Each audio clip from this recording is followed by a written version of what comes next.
Hey, everybody. Good evening. This is another edition of Metropolitan Report Live. I am your host, Alfred Parsar Jr. We're here on this program, here live on YouTube, we and Facebook as well. For those of you watching, and on Twitch, we talk about any and everything New York Mets. And before I get into today's Metropolitan Report, just want to apologize to everybody for just going MIA.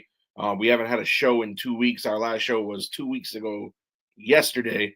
I know a lot has happened since then, but uh, just needed to take a break, recharge, refuel.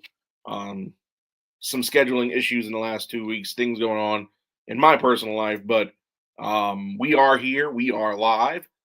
Um, it's 5:02 Eastern time, and the Mets have a game in 2 hours against the Texas Rangers.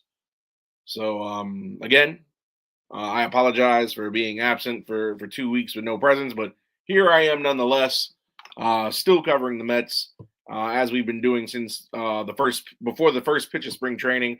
Before we begin, if you like this podcast, if you like this show, if you like my opinions, my takes, or even if you don't like them and disagree, but you still think the show is good, or you think that this is a show that um, a baseball fan or a Mets fan or somebody who just likes sports talk would want to watch and listen to, feel free to go down below on YouTube, hit the subscribe button. That way, every time we go live or we get a new vlog, a new short video that we bring it to you, you make sure that you receive the notification. And there we go. So let's talk the state of the New York Mets franchise. It's rough time to be a Mets fan. Today is Friday, September 12th. And coming into today, the New York Mets are 76 and 71. 11 games behind the Philadelphia Phillies. I don't think we're catching the Phillies in the division. That boat sailed, especially just getting swept by the Phillies in a 4-game series. Disastrous. And then the Mets have the third and final wild card spot. If the season ended today, the Mets would be a playoff team, leading the Cincinnati Reds for the final spot by 1.5 games. But however, in the last couple of weeks, and ironically, led by former Met Drew Gilbert, who, well, he was a Mets prospect. He was involved in the Tyler Rogers deal. But Drew Gilbert leading the San Francisco Giants to a 74 and 72 record. Those guys were below 500 just a month ago. Sellers at the deadline, and now they're chasing a wild card spot. They have the same exact record as the Cincinnati Reds. Both the Reds and the Giants, 74 and 72. Both teams a 1.5 games out, and creeping up the rear. You've got the Diamondbacks, 73 and 74, 3 games behind the Mets, and the Cardinals, 72 and 75, 4 games behind the Mets. So this wild card race for that final spot is a who's who. It's a wide open race. It's the Mets' race to lose. Of course, the first wild card spot being held by the Cubs. They're 83 and 63, 7.5 games up on the Mets. I don't think the Mets are catching them. And then the Padres, who the Mets were tied with last week, have now surpassed the Mets. They're 80 and 67. They're 4 games ahead of the Mets, but I don't care what wild card spot the Mets get, whether it's second or it's third. The Mets just got to get in. That's all they need to have a chance at a World Series. Just get in, and you've got a chance. You can't win it if you don't have a chance, and you can't win it if you're not in it. But this Mets team has looked horrid over the last week. Let's take a look at the past schedule. So when we left you guys last, the Mets lost a series to the Marlins. They lost a 4-game series. The only win in that series was the 19-9 win against the Marlins, which was Jonah Tong's debut, which we covered via Ballpark Vlog, which is on the channel. You can go back and watch it. So they drop 3 out of 4 at home to the Marlins. They go on the road. They take 2 of 3 from the Tigers, which I thought was a positive sign. Then they lose 2 out of 3 to the Reds and then get swept by the Phillies. And this Mets team did not look good at all against the Phillies. One loss was a 1-0 shutout. Nolan McLean suffering his first loss. But this Mets team, I don't know what to say. The Mets team, I'm just very disappointed. Very disappointed. Outscored 27-10 in that Phillies series. Let me repeat that, folks. The Phillies, who swept the Mets in a 4-game series, outscored the Mets 27-10. The first game on this past Monday, 1-0 shutout win. Second game, 9-3 win Phillies. Yeah, Wednesday, 11-3, and then yesterday in the finale, 6-4. The Mets only kept 2 of those games close. But you're not going to win series getting beat by a run differential of 17 runs. I'm sorry. And this is the worst time to be losing games. The Mets only have 15 games. That's correct. 1-5. 15 games left in the season. A lot can happen. Like I said, the Reds are on their heels. They're 1.5 games out. The Giants are creeping up. They're 1.5 games out.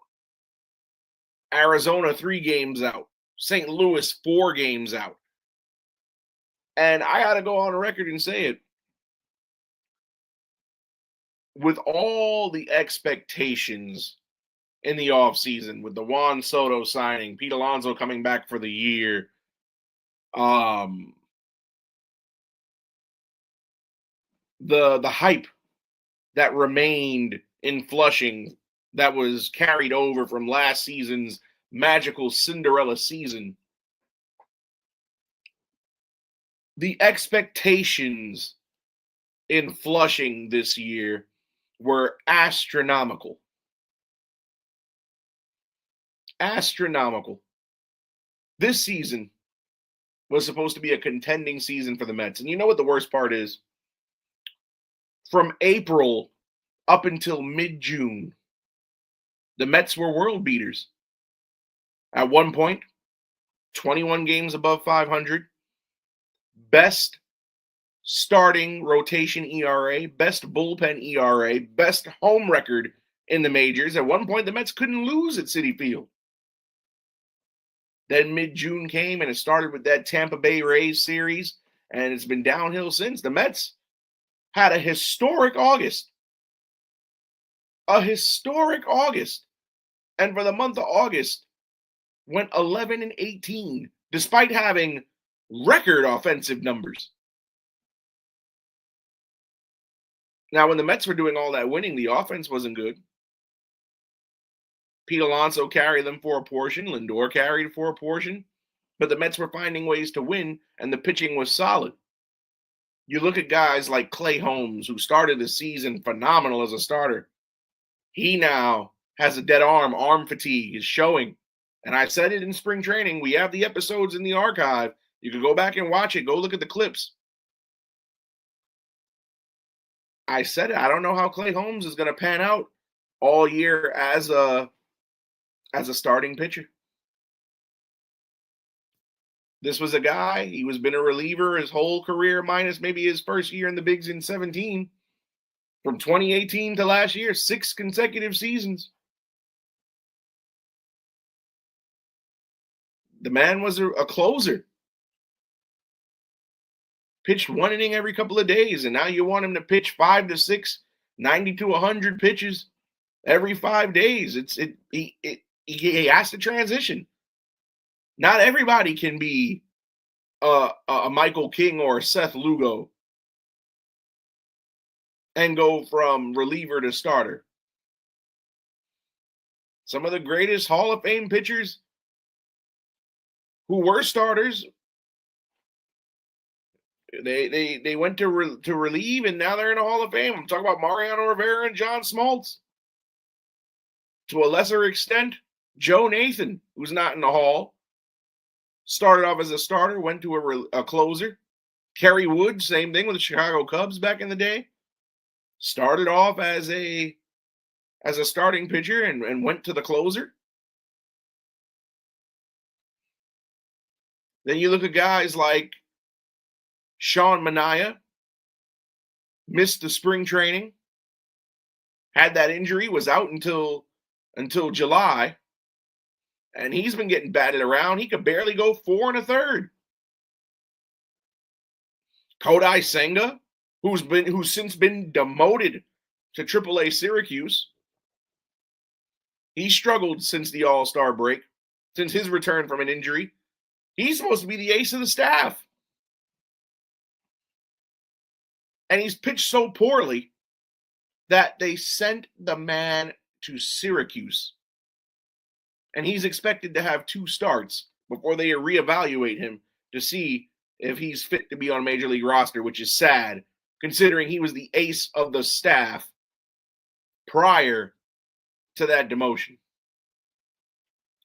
Then you got a guy like David Peterson, all-star this season. Granted, he was a replacement all-star.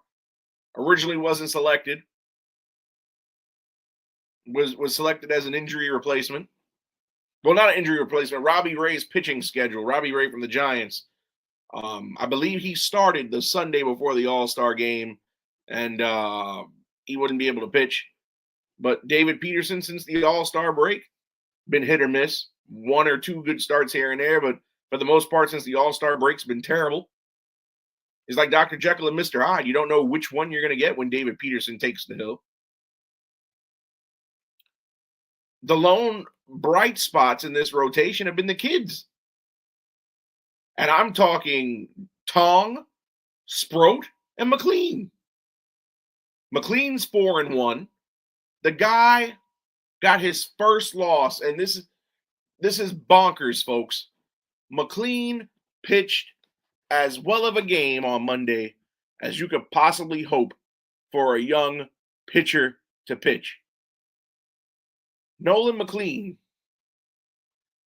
5 1/3 innings, only gave up 1 run, 7 hits, 5 Ks, 3 walks. The only run of the game was given up by him. So you mean to tell me you get 5 1/3 innings from your starter, only gives up 1 run, only 1 run, and he loses the game because the offense was stone cold. Sometimes baseball is just not fair, but that's the game they play. The Mets had 2 less hits than the Phillies. They had 5 hits in the game and couldn't bring a run through. Meanwhile, the Phillies had 2 more hits. They had 7, and they scored 1. It's a cold game that these guys. Baseball can be a very cold game sometimes. You can have a performance of a lifetime. We've seen it. Pitchers only give up 1 run. Sometimes they give up no runs. The team just fails them. You get guys, 4 home run games, hit for the cycle. Doesn't mean anything. Team can still lose. But then you look at guys like Brandon Sproat in his debut. 6 solid innings, gave up 3 runs. That's a quality start, folks, by definition. Quality start, for those of you who don't know, baseball lingo. Starting pitcher goes 6, gives up 3 or less. Struck out 7, walked 4. Not a bad debut. Jonah Tong, who had that magical debut that we covered here on that vlog on this channel. And for those of you who are watching on Twitch or Facebook, I encourage you to go ahead to the YouTube and watch the Jonah Tong vlog. But Jonah Tong got roughed up. 6 innings, 4 runs on 3 hits, 6 Ks, 4 walks.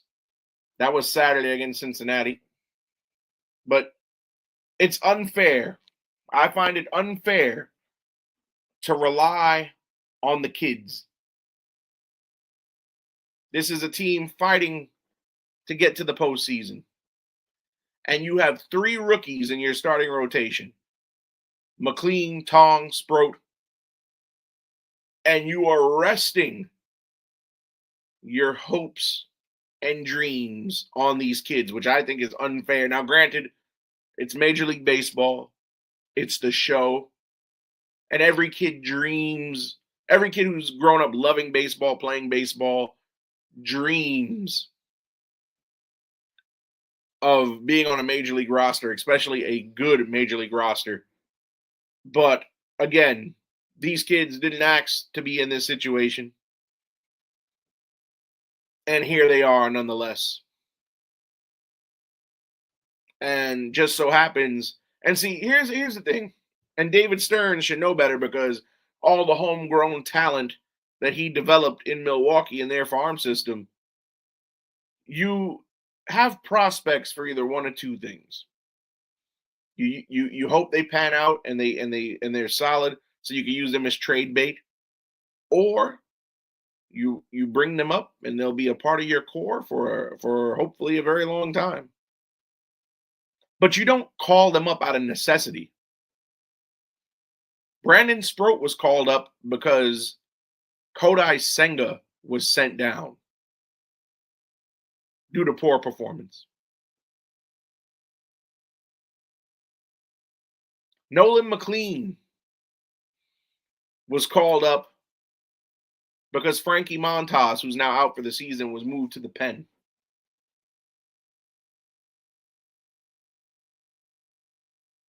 You see where I'm going at here? Jonah Tong was called up because the Mets needed to figure out if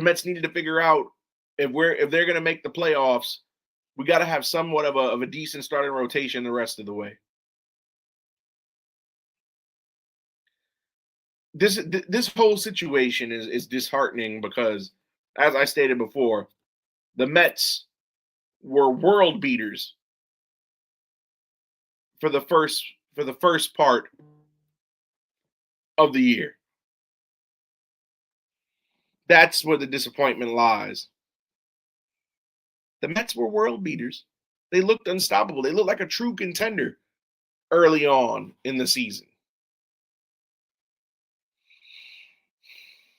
And David Stearns deserves some of the blame, and I'm not going to go into full slam David Stearns mode because I've done that several times on this program over the course of the season.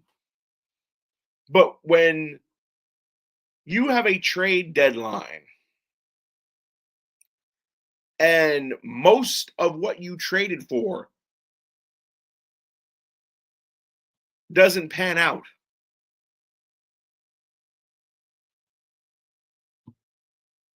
you look like an inept president of baseball operations. You look like an inept GM. And we're going to talk about it. And I know I've beaten this horse before. For those of you who follow us on YouTube, I appreciate the subscribe. I've talked ad nauseum about Ryan Helsley and his performance since he's been a New York Met. But we're going to go through it again. Ryan Helsley, since he's been here, 0-3 with an ERA of 11.08, which since our last episode 2 weeks ago, his ERA was 10.36. So it's only gone up. In 16 appearances, Helsley's given up 16 runs, including 4 home runs. Opposing hitters are batting .355 off of Helsley since he's been on the Mets. So you have a guy here. Now let's look at his St. Louis numbers. He was 3-1 in 36 appearances, ERA of 3, 5 blown saves, 21 of 26. Now, granted, he's not the closer here in New York, but 0 for 4 in save opportunities. The entire tenure in St. Louis this season for Helsley, mind you, he played 20 more games as a Cardinal this season. gave up 4 homers. 20 less appearances as a Met, gives up the same amount of home runs. And this is a guy, he comes out in Citi Field, he gets an entrance. Fire shoots out of the bullpen. The lights go out, we get a light show. We get flame graphics. I've said it before. Granted, Helsley was acquired for next to nothing because he's an expiring contract after the end of the season. So if he walks, no harm, no foul, because the Mets didn't give up much to get him. That is what that is.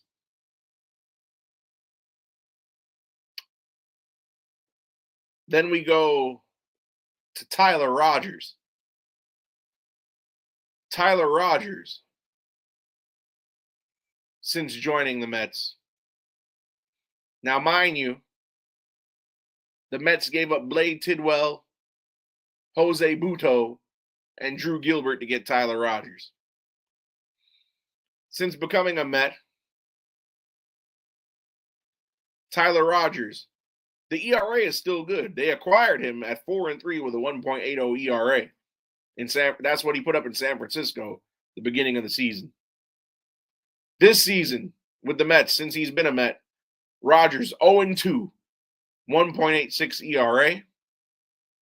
He does have 8 holds.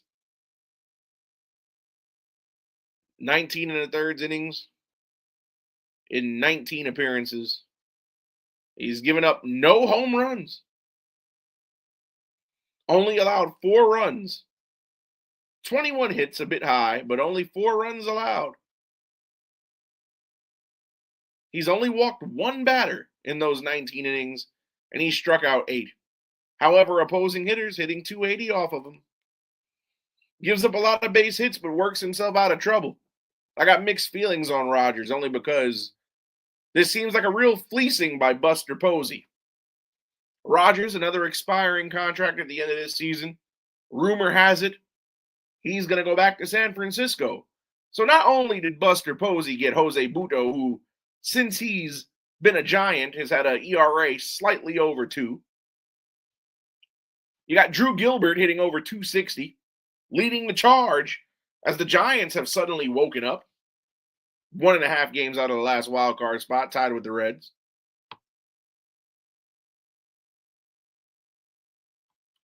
And Blade Tidwell is having a heck of a bounce back in the Giants' AAA team, the Sacramento River Cats, who, by the way, play in the same ballpark in Sacramento that the Athletics do.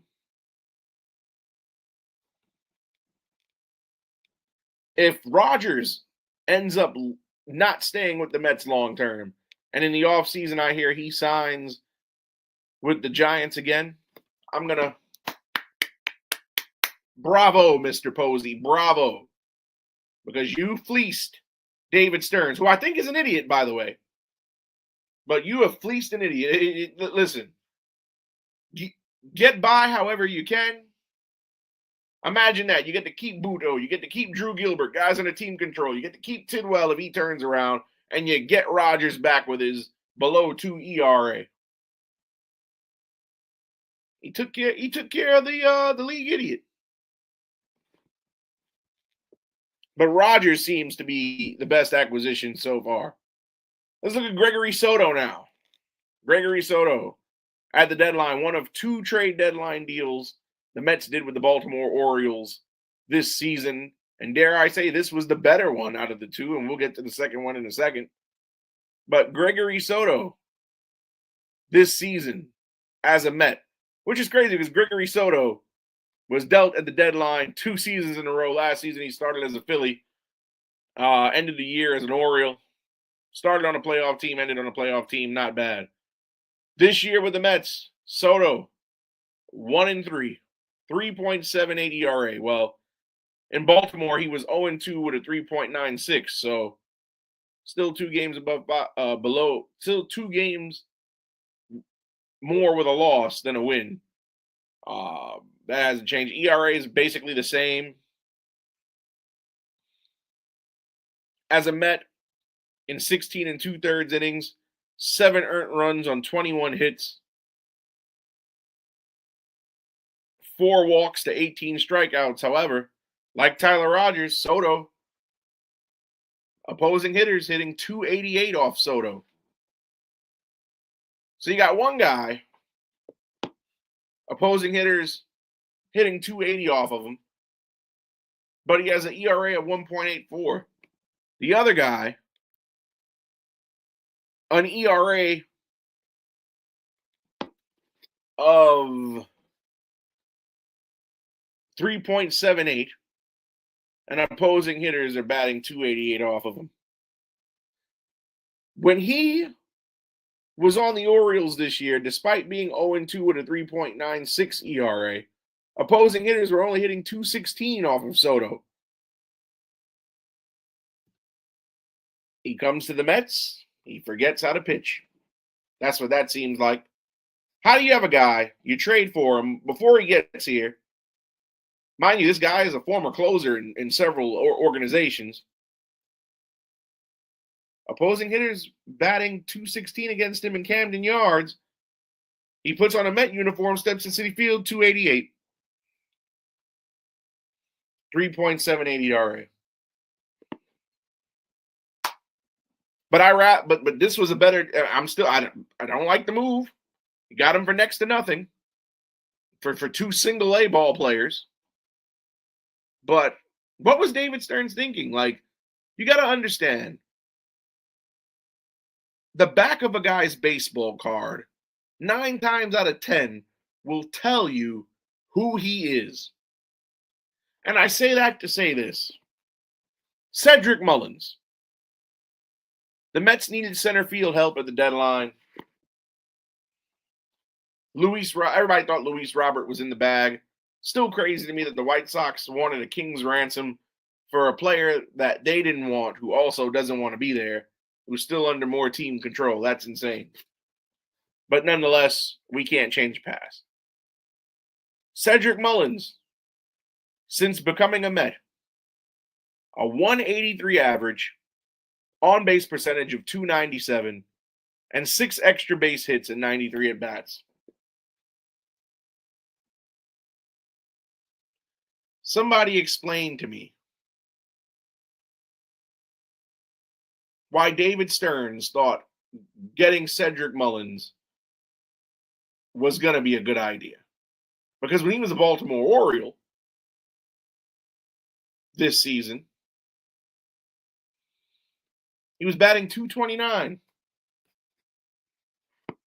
David Stearns made a trade deadline move to get a 229 hitter. Now, granted, Cedric Mullins, who's been in the league since 2018, lifetime as a 248 hitter. But he's having a down year this year. He went out and got a guy on a down year. Cedric Mullins has struggled. I mean, Cedric Mullins is a speedy guy. He's solid defensively.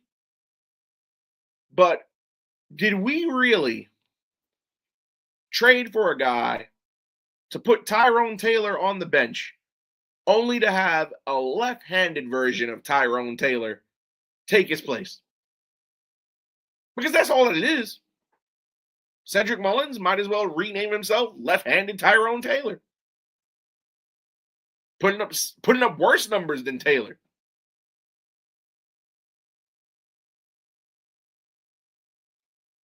Granted, Tyrone Taylor was never supposed to be the everyday center fielder. He only got that spot because his platoon mate in center field, Jose Siri, broke his tibia back in April. More on him later.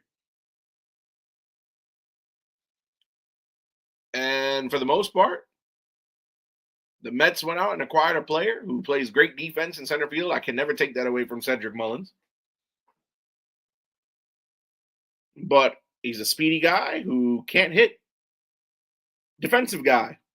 Anything you get from him offensively is a plus. He gets an RBI. He gets a hit. It's just a plus on top of defense. Like we don't We don't expect much out of Tyrone Taylor offensively, just like I don't expect much out of Cedric Mullins offensively. And I hate to bash guys on my team, but I have to call it like I see it, folks. David Stearns did a poor job, a very poor job at the trade deadline. And now I know what people are going to say. Well, Alfred, in your trade deadline targets video, you said you wanted Ryan Helsley.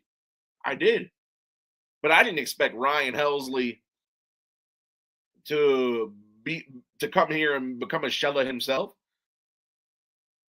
to be an imposter. I'm starting to think this is a joke that's not funny anymore. Like, okay, Helsley, we get it. You're playing, like, come on. Where's the Helsley from St. Louis that was the lockdown closer? But I don't think I think him being traded and not being the guy to finish a game anymore has gotten to him. Because there's no earthly way. In the same season, mind you, you go from a 3 ERA with one team to over 11 with the new team. It's mind-boggling to me. Like I said, Rogers is okay. The ERA as a Met is 1.84. I just hate the fact that opposing batters are hitting 280 against him. Tyler Rogers might as well rename himself Daredevil because he likes to get himself into trouble to figure out a way to get out of trouble, and he magically just does it. Soto is who he is. Stearns knew it. We all knew it. Mullins, even worse. The day of the deadline, I went live right here on YouTube and Facebook and Twitch for the very first time in the history of this program. And I praised David Stearns for getting these 4 guys at the deadline. Hindsight's 2020, and I only had to go off of what I had saw from them with their previous clubs up until that point in the season. But once again, David Stearns has egg on his face. Didn't do enough in spring training. Got the wrong guys at the deadline. Why you even targeted Cedric Mullins in the first place is beyond me. Got fleeced by Buster Posey. Because I guarantee you Tyler Rogers is going back to the Bay. Guarantee you. If I'm wrong, I'll admit I'm wrong. But guarantee that guy's not staying. And if he doesn't go back to the Bay, he's definitely not staying here past this season. And the thing when we lost Jose Buto and Drew Gilbert. Drew Gilbert, that's a lot. And you know what? I've had people comment in the comments on this show several weeks ago saying that Drew Gilbert was never going to play here because he was an Epler draft pick and not a Stearns draft pick. Some people said that, and I've always said it, prospects are like a box of chocolate. You never know what you're going to get till you got it. But the way Drew Gilbert has been playing in San Francisco, look at him. He's leading the charge. He's their most productive hitter. He's a rookie. Tennessee Vols legend, man. Shout out to my guy Bryson Carver. But this team's got to turn it around. Have to turn it around. 15 games left in this season. 15. Injuries are still hitting the Mets. And the pitching's just been atrocious. Reed Garrett. Let's talk about Reed Garrett here for a second. Reed Garrett. This is a guy who, and I made several videos about him and Huascar Brazaban and the pitching lab led by Jeremy Hefner earlier in the year. And Reed Garrett, if we look at his numbers month to month this season, I'm not going to count March because he only had one appearance in March. But for the month of April, Reed Garrett had a record of 0-1. No ERA for the month of April. 12 appearances, 10 2/3 innings, no runs, 8 hits. The only run he gave up wasn't an earned run. Struck out 10, walked 3. Remember, no ERA in April. In May, he went 1-0. 1.38 ERA, 12 appearances. Actually had 2 saves in the month of May. 2 saves in 4 opportunities. 13 innings pitched. Only gave up 2 runs on 7 hits. Walked 9 but struck out 16. Keep in mind, 1.38 ERA in May. Nothing in April. Now June came around, and here's where things get scary. Reed Garrett went 1-2, 7.36 ERA, 9 appearances, 7 in the third innings, 6 earned runs on 10 hits. Strikeout to walk ratio not bad, 11-5, but the man started the year in April, no ERA. May, 1.38. June, 7.36. Had a better July, went 0-1, 3.97 in 11 appearances. 1 save in 2 opportunities, 11 in the third innings, 5 earned runs on 7 hits. Struck out 11, walked 4. So he had a bounce back in July. Went down from 7.36 to 3.97. Just to go right back up in August when he went 1-1 with an 8.0 ERA, 9 appearances. He was an opener for 1 game. Gave up 8 runs on 8 hits. Struck out 12, walked 2. Strikeouts and walks is not the problem for Garrett, but an 8 ERA. And so far in the month of September, 2 appearances for Reed Garrett. 0-1 already, with a 16.20 ERA for the month in 2 appearances, 1 2/3 innings, no saves in 1 opportunity, because he did blow yesterday's game against the Phillies. Came in with a lead. Can you believe that the Mets were up 4-0 in that game, lost 6-4? 3 earned runs on 4 hits for Reed Garrett, 2 strikeouts to a walk, 16.20 ERA. Overall season numbers, 56 appearances this season for Reed Garrett, 54 innings pitched, 3-6 with an ERA of 4.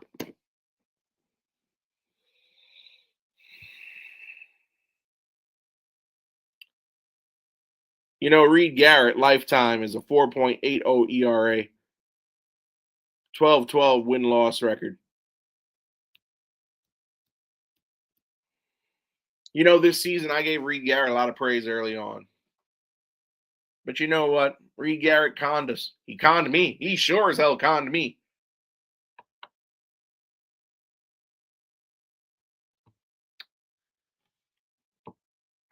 Reed Garrett, I've seen Reed Garrett enter so many games, whether it's in person at Citi Field or on TV at an away game, and just he pitched horribly. For a guy who had a stellar April, a solid May, he's been worse than mediocre since June. They sent Huascar Brazaban down when he struggled. Reed Garrett doesn't get that same treatment. I don't know why. I don't know what David Stearns or Jeremy Hefner or Carlos Mendoza see in Reed Garrett to keep trotting him out there. He and Helsley are the 2 most dangerous relievers in the pen, and not in a good way. If you have a lead or a tie ball game, and I see Helsley or Garrett in there, I'm going to be nervous that by the time they come out the game, the lead's gone. To be frank. Reed Garrett, I don't know what happened to Reed Garrett. June came, and I guess the weather got warmer, and he thought he was still in Detroit. I have no clue. But Reed Garrett, a guy who was a key cog in the wheel last season in 2024. I don't know what happened.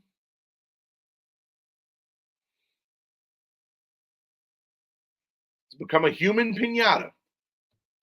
You know, when Frankie Montas went out for the year with his torn UCL, I sat there and thought the worst was over, pitching-wise, but You got guys like Reed Garrett stinking up the joint. I don't know what else to say.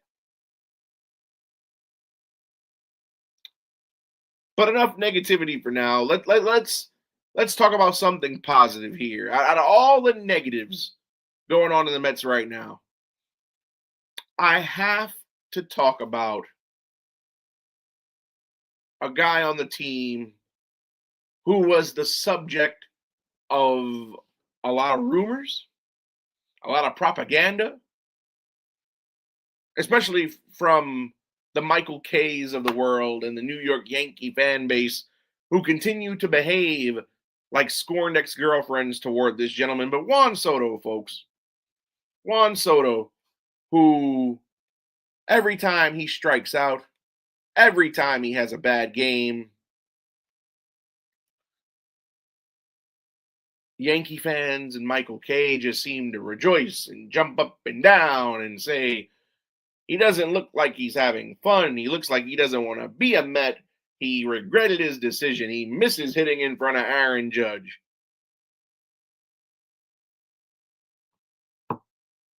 A lot of Yankee fans, especially Yankee fans who it would have been in the comments. We've made several videos on Juan Soto this season, and Yankee fans left some nasty comments on those videos, which I have not deleted, so you can go check them out. But they said Soto's not worth the money, even though he was their most productive hitter in the postseason last season. Aaron Judge couldn't come close. But Juan Soto is proving a point to these people, to these Yankee fans, to Michael Kay, to the Yankee media, and to those morons who fill the bleachers in the Bronx with those overpriced tickets and their horrible ballpark food. In the cathedral of baseball, he's proved to the league, other outfielders who, at the time, back in July, didn't have numbers anywhere near Juan Soto and still don't up until this point. Let's talk about Juan Soto's season this year. Juan Soto Pacheco, folks, leads the league in walks by a wide margin. All right, maybe that's not impressive because, walks only get you on base. They don't drive in runs unless it's a bases loaded walk. But nonetheless, you look at the walks that Juan Soto has this season, 118, more than 14 more than Aaron Judge, who's second with 104. Rafi Devers of the Giants with 101. Shohei Ohtani and Kyle Schwarber tied 99 apiece before the list falters down. So Soto leading the league in walks.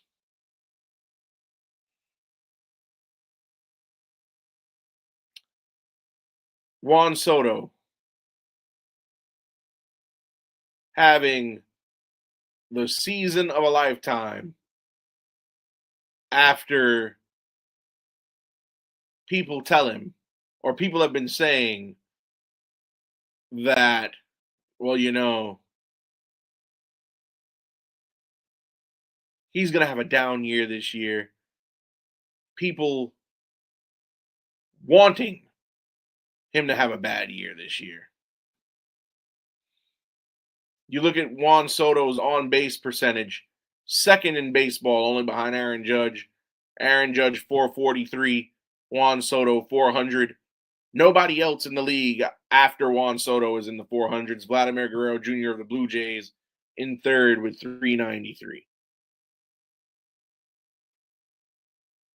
Stolen bases. Juan Soto is in the top 10 in stolen bases this season for a guy whose previous career high is 12, and he has 32. Juan Soto's previous career high in stolen bases before this season was 12. He did that twice. He's got 32 stolen bases so far this season, and that's for a guy who doesn't have exceptional speed either. 13th in slugging percentage. 7th in the league in home runs. Mets team leader in home runs with 39. Oh, and he has 32 stolen bases with 39 home runs. He's in the 30-30 club. And this is the first season in his career he's in the 30-30 club. And when did he do it? This season. His first with the Mets. He has 95 RBIs. 5 more, he's at 100. Juan Soto, in 15 more games, will probably get the 5 RBIs, and he'll probably get 1 more homer. 30-30 club, 40 home runs, 100 RBI. And that's a bad season? This is the guy who got snubbed from an all-star game this year? Granted, the batting average leaves a little to be desired, but he's batting .264 entering today. .264. Where .250 is the new .300 nowadays. And he's hitting .260. These are solid numbers, folks. .264, 39 homers, 95 RBIs. He's going to finish 40 and 100. He's going to finish the year in the 30-30 club. He's never had more than 12 stolen bases in a season. And his first as a Met, he's in the 30-30 club. And the guy's not a fast runner. And with an OPS of 928. I don't care how the Yankee fans and how Michael Kay pretend that they don't want or need Juan Soto.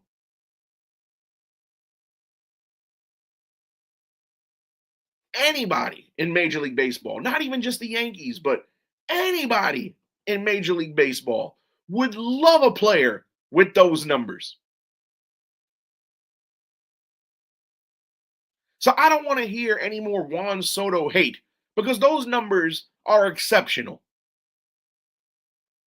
A guy who's going to finish with at least minimum 40 homers, 100 RBIs in the 30-30 club, league leader in walks, and an OPS that high. And that's a guy that deserves hate? That's a guy who didn't get in the All-Star game? Juan Soto, and I said it, when he was slumping early in the season, you can go back and pull up the video. I said it. I said he was going to finish 40 and 100. I didn't predict that he would get 30-30. And who knows, he may get 8 more stolen bases along the way this season. If he goes 40-40, amazing. But Juan Soto putting up a hell of a year, and it's a damn shame that he was a subject of hate, propaganda, and an all-star snub. But Juan Soto is proving a point, and I told you all. And you know what? For as much problems as this Mets team has had so far this season, I can't blame Juan Soto for anything that's going on because look at the output. He definitely does not get any vitriol from me. But Michael Kay and the Yankee fans, they owe that man an apology. We're not going to get it. I don't expect to get it. But they were wrong.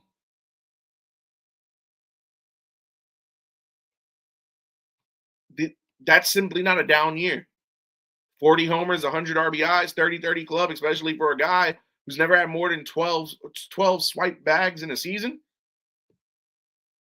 Please. Juan Soto's doing the thing, and he's really looking like a guy who earned a 15-year big money deal.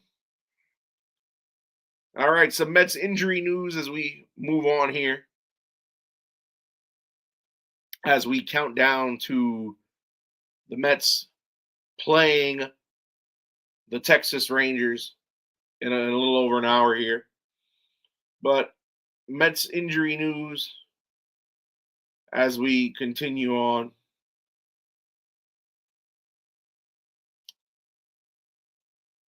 As we mentioned, several injuries still plaguing the Mets. Jesse Winker, who has been on the IL since July 11th, not expected to return this season. He began a minor league rehab assignment on August the 27th as a designated hitter, but was shut down less than a week later due to continued back pain. Winker, who has an expiring contract this season, will be a free agent at the end of the year. He's done for the year. So he may not even come back to the organization. Who knows? Tyler McGill on the IL since June 17th. He's not expected to return this season. He was shut down from throwing after experiencing continued forearm tightness during his rehab start this past Sunday at AAA Syracuse. He underwent an MRI and he's seeking multiple opinions. He's not coming back this season given how late in the year it already is. Tyrone Taylor, who was placed on the IL September 2nd, retroactive to August 30th, with a left hamstring strain. He's expected to return next week. He began experiencing hamstring tightness on the 29th and has not played since. He will start a minor league rehab assignment on September 15th, but once he returns, he's going to platoon with Jose Siri. And finally, Luis Torrens, backup catcher, right forearm contusion. He was placed on the IL September 8th, retroactive to September 7th. He's expected to come back in mid to late September. They're saying around the 17th. He's been battling forearm discomfort for much of the season. He's been playing through it, but finally consented to an IL stint, given that Francisco Alvarez is also playing hurt. He only should require a minimum stay on the IL. Hayden Senger, who's been on the shuttle between Syracuse and Flushing all year, brought back up. This is the first time this season where Alvarez and Senger are both on the Major League roster at the same time. Mets banged up, several guys not coming back. I don't expect Jesse Winker to be back in the fold. I think this is the last we've seen of Jesse Winker this season. If I'm David Stearns, I'm moving on from Winker, not because he's a talented ball player. Jesse Winker had some great moments early on in the season, especially that RBI triple earlier in the game that sent Citi Field rocking earlier this year. But if you're going to build a contender and a team that's supposed to compete for seasons to come, you can't have guys who, as soon as they get off the IL, they go right back on, which is what happened to Jesse Winker. Tyler McGill, if the guy continues to not feel good in the arm, save him for spring training. Hopefully give him some rest. He'll be good to go next season. And, of course, Taylor and Torrens expected to come back. Speaking of guys who are hurt, Jose Siri's back, was reactivated on Monday. He was batting .050, .050 in 20 at-bats this season when he broke his leg back in early April in Sacramento against the Athletics. His last game before Monday was April 12th. Of course, him being injured and Tyrone Taylor not having much of a bat led to the Mets pursuing Cedric Mullins, which we've seen how that goes. And this is going to be a revolving door, especially when Taylor gets back. Taylor, Siri, Mullins, who do you go to? But Siri, since being back with the team, has gone 1 for 6. His batting average entering today, a whopping .083. So take that for what you will. But before we end the program here tonight, on a serious note, this past weekend, the Mets lost somebody who is a very important part of franchise history. I'm talking about Davey Johnson. Davey Johnson was the manager of the New York Mets from 1984 to 1990. Of course, he was the skipper who led the charge when the Mets won their most recent World Series in 1986. And Davey Johnson, the most winningest manager in Mets history, he has a managerial record of .595 and .417. He holds the record for most wins by a manager in franchise history. Davey Johnson significant in baseball as a manager. He was the first manager ever in the history of the sport to use sabermetrics. He was also the first manager to use data-driven strategies such as matchups based on batter history against a pitcher, favorable platoon matchups based on who's pitching that day. Davey Johnson, and I'll say this, it's no secret how wild that roster of 86 Mets were between Darryl Strawberry, Dwight Gooden, and Keith Hernandez, the drugs in the clubhouse, the sex rock and roll atmosphere at the time, not just with the Mets, but throughout the 1980s. In that period of time in pop culture, you had a lot of characters, like I said, Keith, who at the time, Keith Hernandez, and I love Keith Hernandez, especially as a broadcaster, but at the time, Keith Hernandez with the infamous Pittsburgh trial, where he was accused of snorting cocaine during games. I'm not saying he was guilty, but during that time period, the substance abuse issues of Darryl Strawberry and Doc Gooden were well documented. You had a wild guy in Lenny Dykstra running around. Kevin Mitchell, who the GM at the time, Frank Cashin, the late Frank Cashin, shipped off after his rookie season in '86 to San Francisco, sorry, because he was deemed a bad influence on the club. There were a lot of unique and strong personalities in that Mets clubhouse in 1986. The only person that probably wasn't difficult to deal with were probably Mookie Wilson and Gary Carter. But Davey Johnson, it takes a real special human being to corral all those wild personalities. Don't forget, he had to deal with malcontent George Foster, who, after he was released from the Mets in the mid-1986, accused the organization of racism, despite the fact that there were other successful players with everyday roles on the team who were African American. You had to deal with malcontent George Foster. You had to deal with the wild partying after games, guys not showing up, guys showing up late. And he was able to take all those guys and put them together and accomplish a championship.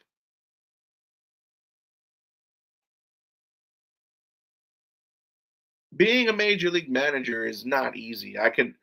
I sit here and critique Carlos Mendoza all the time, but I could never fathom actually having to do the day-to-day work of being a manager, knowing when to take a player out of the game, knowing when to feed guys' egos and go against them, and having to answer to the general manager and the owner and the fan base and making adjustments on the fly. I can't fathom it. And then having to manage the personalities. And a lot of the times, managers often get overlooked. Their role, like, when the team doesn't do well, we point the finger at the manager. When the team does well, we applaud the players. But Davey Johnson it takes a special human being, again, to deal with all of those personalities and put them together to accomplish something great. And that 1986 Mets team that he managed, I think if that team had anybody else under the helmet skipper, I don't know if they even get to the World Series, let alone win it that year. Davey Johnson, aside from being a major league manager, played 13 years in the show. World Series champion twice with the Baltimore Orioles, 1966, 1970. Ironically, was on the losing side of the 69 World Series against the Miracle Mets, led by Tom Seaver and Ed Kranepool. amongst others. As a player, Davey Johnson also was an Atlanta Brave. He was a teammate of the late great Henry Hank Aaron. But again, Davey Johnson, as good as he was as a player, 2 World Series rings as a key contributor on those Orioles teams, more known for his managerial prowess. Aside from managing the Mets from 1984 to a portion of 1990, Davey Johnson also managed the Cincinnati Reds from 1993 to 1995, the Orioles from 96 to 97, the Dodgers from 99 to 2000, and the Nationals from 2011 to 2013. Again, Davey Johnson, his longest tenure as a manager was with the Mets organization. And again, Davey Johnson passing away at the age of 82. And he'll always be remembered in Mets lore for being the leader of men in 1986 in a wild time in both baseball and society. So again, he had an illness. He was hospitalized down in Florida, and he did pass away last week, Friday, 1 week ago today. So just want to remember Davey Johnson, who, again, manager of the World Series champion New York Mets in 1986. Thank you for everything, Davey. And, I think I speak for all Mets fans when I say we appreciate everything that you did for this organization in getting us a ring, and the way you manage those personalities and all those guys and those players. So, well, with that out of the way, folks, looking at the Mets' upcoming schedule, 15 games remaining. The Mets opening up a 3-game series at home against the Texas Rangers today at 7 p.m., tomorrow 4 p.m., and 1:40 on Sunday. Off day on Monday before they host the Padres. Now that can get interesting. Of course, the Padres at the second wild card spot, depending on how they do this weekend. Mets could be fighting for tie for second, or it could be fighting for their lives. And then this is the final homestand of the season, by the way. And then after Thursday, so they play the Rangers today, tomorrow, Sunday, off Monday, playing the Padres Tuesday, Wednesday, Thursday, playing the Nationals Friday, Saturday, Sunday, and then they finish their season on the road, 3 against the Cubs, 3 against the Marlins. The Mets control their own destiny right now. This is their playoff spot to lose. Pitching matchups for this Rangers series. It's going to be an interesting one tonight. A little under an hour away. Jacob deGrom and Jonah Tong going at it. DeGrom, he's probably going to get a standing ovation when he walks on the field, but deGrom, 11-7, 2.78 ERA, having a stellar year for the Texas Rangers. First time pitching against the Mets, the team that drafted him, the team he won two back-to-back Cy Youngs with, the team he won the Rookie of the Year with, going up against the young phenom Jonah Tong, who's 1-1 with a 4.09 ERA. And then Saturday, tomorrow, Texas trotting out Patrick Corbin, 7-9, 4.36 ERA against Brandon Sproat, 0-1 with a 4.50. And then in the finale on Sunday, Texas, Jacob Latz taking the bump, 2-0, 2.91 ERA, going up against Nolan McLean, 4-1, 1.42 ERA. Again, Monday is an off day. Sean Manaea scheduled to start on Tuesday. Padres, no announced starter as of yet. And nothing announced past that. You want to look at the MLB schedule? We're going to look at the Giants this weekend.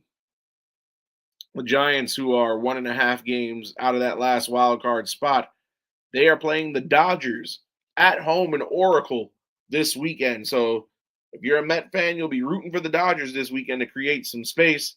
The Reds are in Sacramento playing the Athletics. Now, the Athletics below 500 team, but they've been one of the better second half teams in baseball this season. So that one could go either way. So if you're a Mets fan this weekend, you're rooting for the Athletics and you're rooting for the Dodgers. And once again, if you're here, you're still here. It's been over an hour. Thank you for watching the Metropolitan Report live. That 2-week break that I took is the last break I'm taking this season. Just needed to refresh and recharge, but I'm good to go. And again, if you're watching this on YouTube, don't forget to subscribe, like, comment. You're watching on Facebook, like, comment. You're watching on Twitch, comment, subscribe. And I've said everything that there is to say. Only thing left to say is let's go Mets. And also for this weekend only, let's go Dodgers and let's go Athletics. I'm Alfred Parsard Jr. We're going to have more content throughout the weekend, and we will be back with another live show on Monday. So I'll see you, everybody.